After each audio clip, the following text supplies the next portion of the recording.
there was a government knocking the door of my office telling me that they're going to take my company as a national interest.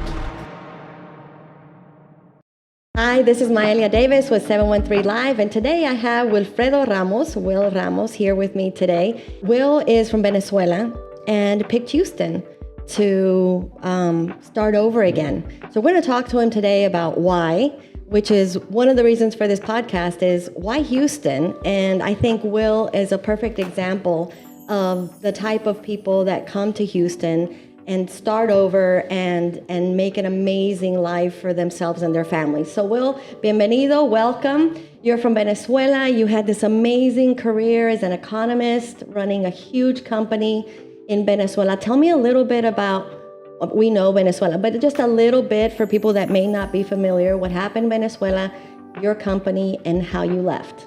Right. First of all, thank you for having me today. Of course. And yes, I'm coming from Venezuela. That's my original country. My life used to be so different in Venezuela. I'm an economist and I'm a master in public policy, another MBA.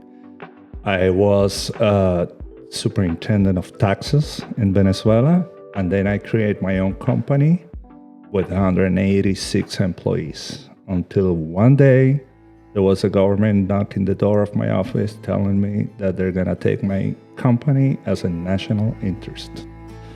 We were living in the middle of the dictatorship, we're still. And from that point on, I have to decide what to do with my life. And I have to do a big change. So at the same time, my sister, she used to live in Connecticut for 45 years. And she asked me as her brother.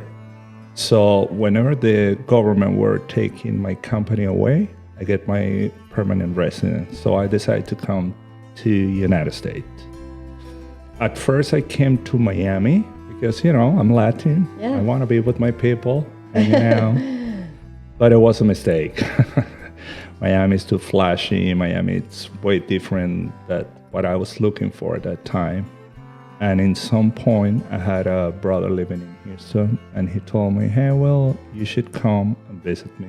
And when I came and when I do my research about, this is the medical capital of the world. This is the energy capital of the world. This is a very stable economy. Texas, but Houston in particular, it's very powerful, very stable. So one of the things that a lot of people don't know is I met you. One day I was going with my son to a sporting event downtown Houston, and I called an Uber, and the Uber that showed up was Will.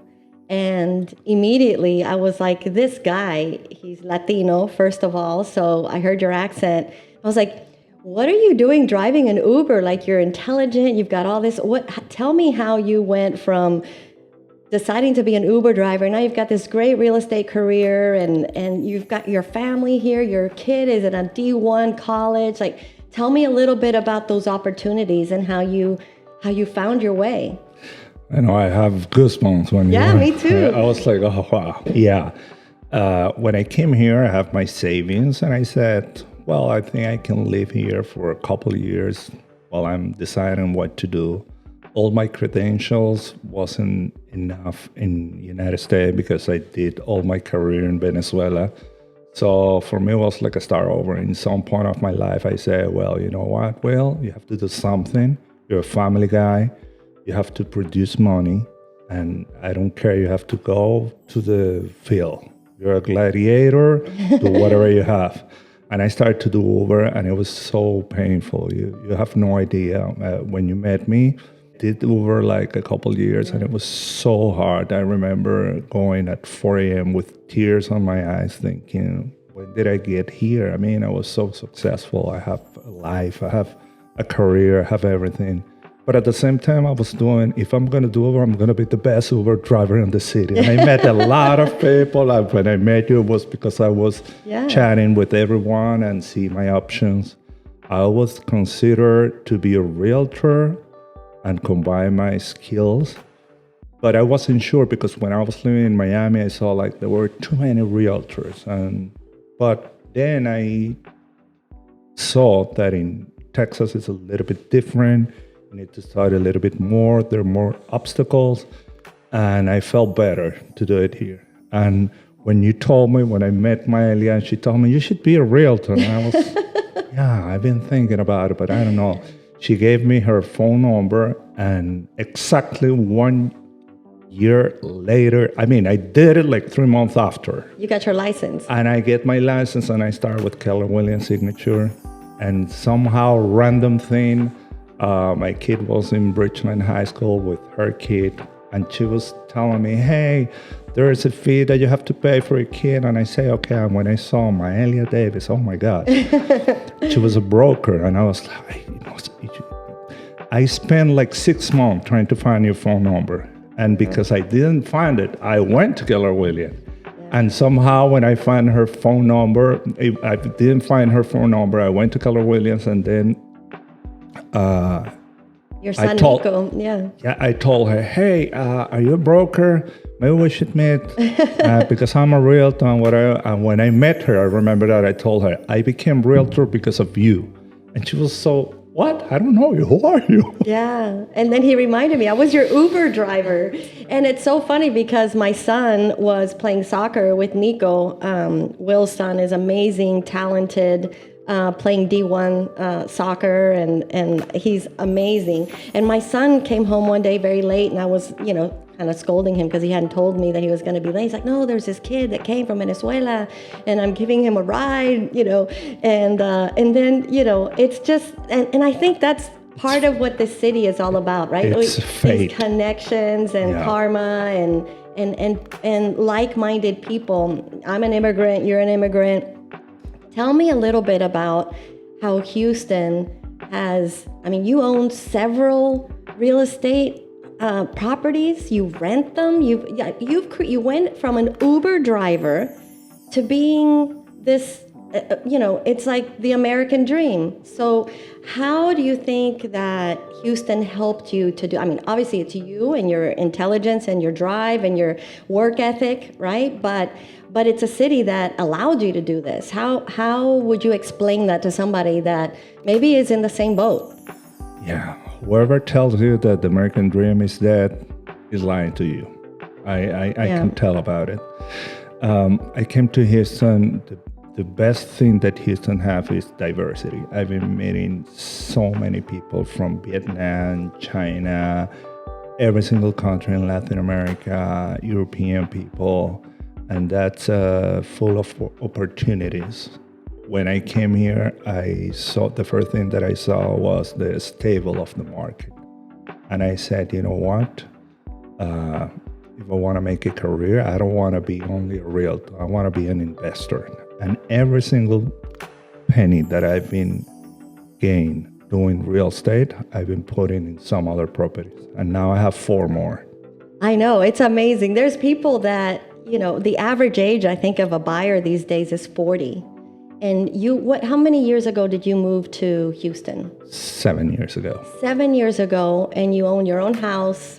You've got 4 other properties. That's correct. You've got 2 kids in college. Oh, yeah. And a wonderful wife. And a wonderful wife. She's listening. I know. She's also an American, by the way. Yeah. It's awesome. So, one of the reasons why I started this was because we get such a bad rap in Houston. People say, it's just a lot of traffic, and obviously you knew about the traffic. You were an Uber driver. Oh, yeah. Tell me about it. In Miami, it was even worse. It is. But Houston has this particularity that downtown, it's only for people to go to work. It's not a place to gather. It's not Philadelphia. It's not New York City. So every single city, Katy, it's like a city. You have everything in Katy, everything that you want. You have almost everything that you want in Cypress. You have almost everything that you want in the Woodlands. So it's like a satellite cities that you don't need to be close to downtown.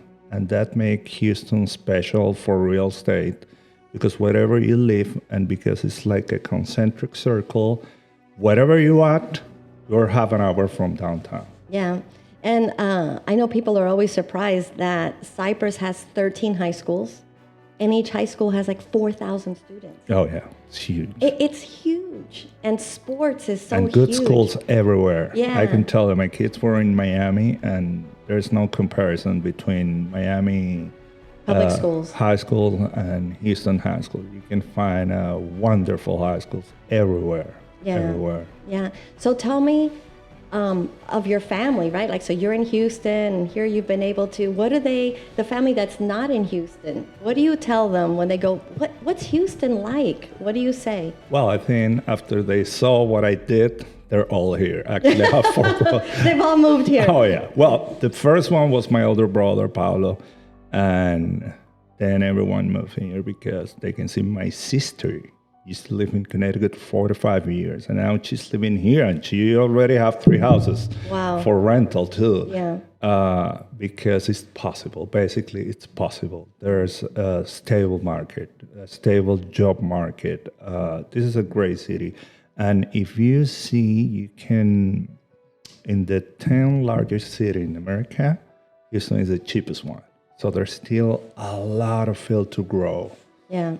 What do you think is the biggest misconception about Houston? Like, before you moved to Houston, what did you think about it versus now that you know what it is? That Houston is ugly. Really? So that's what you That's what I've been heard. That's what I thought at the beginning. But guess what? First of all, it's not. Yeah. We have a wonderful sunset, for example. But for example, I have a client. He sold an apartment, $999,000 in New York, in Manhattan, and he got a mansion here. Yeah. And he's telling me, "Will, are you kidding me? I have a swimming pool. I have an outdoor kitchen. I have jacuzzi. I have everything. And if I want to go to New York, I go every 2 weeks." Yeah. So. It's a good life. You can make a good Yeah, life here. Yeah, and for raising the kids, I mean, I'm right now I'm in love with Houston. Of course, I will never move from Houston. That's awesome. And so tell me one last question. 2026, and I know you're an economist, and that's your background, and we talk all the time about, where's the world going and what's going on, and what do you see for Houston in 2026? Well. It's a big question. Yeah, and first I want to make a distinction. When people talk about real estate in the United States, it's something like very general. So every single city or every city has different behavior. Houston has a lot of field to grow. It's growing, new construction everywhere. And I don't believe when people say the market's good, the market's bad. The market's always in favor of someone. Right now, it's in favor of the buyer. If you want to buy a house, this is the right time. Some people telling me the interest rate is too high. It's too high compared to what? It's the same interest rate that you have 20 years ago. You cannot count the pandemic, the COVID, the interest rate. That was a fantasy. But right now, you can get a very good price. And in the other hand, if you want to sell a house, well, it depends. If you already pay your house, if you need a bigger house, well, I would strongly recommend sell yours and get the other one cheaper that you're gonna get in the middle of the year. What I'm expecting for 2026 is the interest rate is gonna come down. If the Fed already did 3 times, 0.25% in 3 occasions, but on May, the governor of the Fed is going to be replaced, and the new administration is coming very hard to reduce the interest rate. I would say don't wait till the interest rate comes down if you want to buy, because right now there's not too many buyers, but whenever the interest rate is coming down, it's going to be a bunch of buyers, and the prices are going to go up. And if you're trying to sell, I would say wait for 4 months, and you will get a better price. Unless that you want to sell right now because you already paid off and you want to get a bigger one. Yeah. So, and you as an investor absolutely are playing that market. So before we end this, if you had some advice, you were that guy, you're in Venezuela, the government just took everything, and you had some advice to give yourself, what would you say? Never give up. No matter what. My wife and I always talk about the cliche, but the cliche is a cliche because it's true. Never give up. There's always another way to do the things. And let me tell you, this is not, I mean, for what I did in Venezuela, I was more, I don't complain. I have 4 houses in the United States. It's okay. But I was more wealthy in Venezuela, but I never been so happy like right now. Oh, I love that. So never give up. You never know what it's coming, and it's never too late. Never too late, because that was one of my things. Oh, I'm too late for this. I'm too old. My time. No. There's always an exit. Just go for it and never quit. Discipline beats talent. And even when I was an Uber driver, I wake up every single morning at 4 a.m. to go to work. No, I could tell the minute that I met him in the Uber car, in that car. I mean, it's amazing, and it's been wonderful getting to know you and I love your family, and I'm so happy for your success. And it really proves what you just said: never give up, and discipline beats talent, which is true because you are a hard worker. So thank you very much for being having on me. this podcast. And put me emotional. Come on, I know. cut that part. Okay, thank you. That's it for us today. I'm Maelia. This is Will Ramos at 713 Live.